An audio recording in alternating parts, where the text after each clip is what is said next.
my memory now, or going through the injuries, right? We know the back, we know the hamstring, we know the hip, we know surgery on the foot. How you maintain from, I won't say 2002, let's say 2007, to be consistent all these years and come and deliver when it really matters?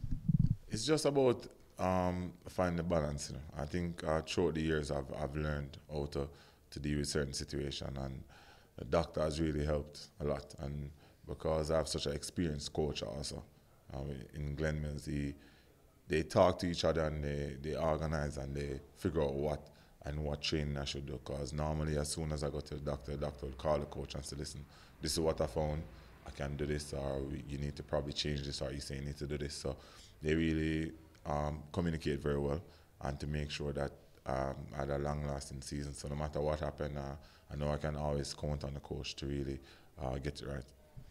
I'm going to move away from you now and talk about NJ. I remember when he joined the team in 2009.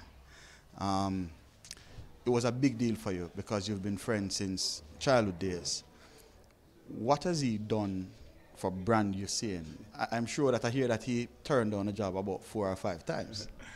Yeah, at the start, I've always told him that, listen, just come and work for me. But he's a stubborn person, and he's I would say a proud person also. He likes to work for everything he does, and I think I had to force him, like, just come work for me, man. And he took his time and learned the business.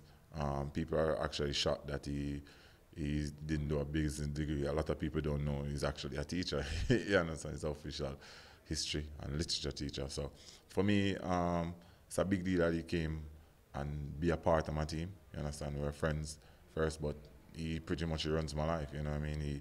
He knows the schedule. He knows where everything is. He's a trustworthy friend, and I trust him fully. So he just runs my life pretty much.